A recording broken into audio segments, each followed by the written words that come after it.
దేవునికి స్తోత్రం. ప్రియమైన సహోదర సహోదరులకు శుభాభివందనములు. ఈరోజు దేవుని వాగ్దానం సామెతలు 15 అధ్యాయము 24 వచనం.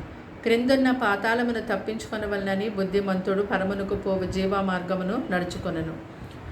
చూడండి, పరలోక రాజ్యము తమ దివిటీలను పట్టుకొని పెండ్లి కుమార్ని ఎదుర్కొనబోయే 10 మంది కన్యకలను పోలి ఉందని ప్రభువైన యేసుక్రీస్తు వారు ఎంతో మంచి ఉపమానాన్ని మనకి తెలియచేశారు.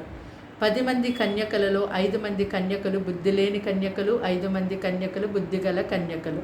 బుద్ధి లేని కన్యకలు తమ దివిటీలను తీసుకువెళ్ళారు, కానీ వారి వెంట నూనె తీసుకుని వెళ్ళలేదు. బుద్ధిగల కన్యకలైతే తమ దివిటీలతో పాటు తమ వెంట సిద్ధులలో నూనె తీసుకుని వెళ్ళారు. పెండు కుమార్ని యొక్క రాక ఆలస్యమవుతున్నప్పుడు వారు కునికి నిద్రిస్తున్నారు. అయితే అర్ధరాత్రి వేళ పెండు కుమార్ని ఎదుర్కొని రండి అని వారికి గట్టిగా కేక వినిపించినప్పుడు మరి కన్యకలందరూ మేల్కొని తమ దివిటీలను సిద్ధపరచుకున్నారు. అయితే బుద్ధి లేని కన్యకలు వచ్చి మా యొక్క దివిటీలు ఆరిపోతున్నాయి కనుక మీ నూనెలో కొంచెం నూనె మాకు ఇవ్వండి అని ఆ బుద్ధిగల కన్యకలు అడిగినప్పుడు వారు అంటున్నారు కదా, ఈ యొక్క నూనె మీకు మాకు సరిపోదు కనుక అమ్మువారి యొద్దకు మీరు వెళ్ళి ఆ నూనెను కొని తెచ్చుకోండి అని వారికి చెప్పినప్పుడు ఈ బుద్ధి లేని కన్యకలు మరి ఆ నూనెను కొని తెచ్చుకోవడానికి వారు వెళ్తున్నప్పుడు ఈలోగా పెండ్లి కుమారుడు వచ్చారు. ఆ యొక్క సిద్ధపడినటువంటి 5 మంది బుద్ధిగల కన్యకలను ఆయనతో పాటు వారిని తీసుకుని వెళ్ళారు.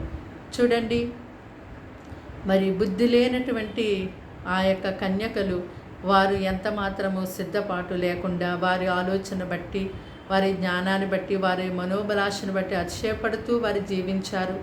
వారికి ఇష్టమైనట్టుగా వారు జీవించారు. అయితే వారు నడిచే ఆ యొక్క మార్గము అది పాతాళమునకు పోవు మార్గమని ఎంత మాత్రం కూడా గుర్తెరగకుండా వారు జీవించారు.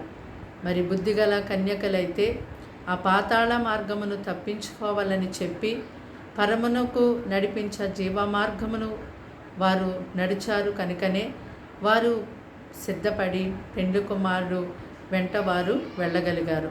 ఈ మాటలు వింటున్నటువంటి మీరు కూడా మరి బుద్ధిగల కన్యకల వలె ఉండి దేవుని యొక్క రాకడలు ఎత్తబడేవారిగా ఉండాలి.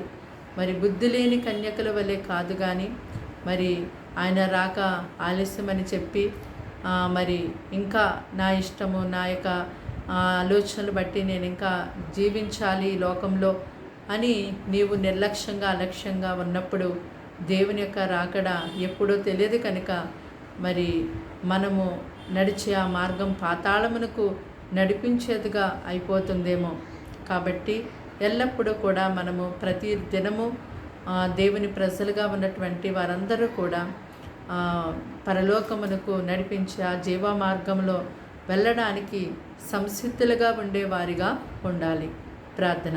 దేవానికి స్తోత్రములు స్తుతులు తండ్రి. మాటలు వింటున్నా నీ ప్రజలు మీ రక్తంతో కడిగి ముట్టి బలపరిచి స్వస్థపరచండి, ఆత్మచేత నింపి నడిపించండి. వారి గృహంలో, వారి జీవితంలో, వారి కుటుంబాల్లో ఏ సమస్యలు ఉన్నా యేసు నామములో తొలగించండి. ఈ దినమంతా వారికి మీరు తోడుగా ఉండి ఎంతో కాపుదలిచ్చి నడిపించండి. కీడు శోధన అప్పాలని తప్పించండి. అంధకార విరోధ శక్తులు లయం చేయండి. పరిశుద్ధ ఆత్మతోని బిడ్డలు నింపి నడిపించమని యేసుక్రీస్తు నామములో ప్రార్థన వినయంతో సమర్పించి వేడుకుంటున్నాం తండ్రి.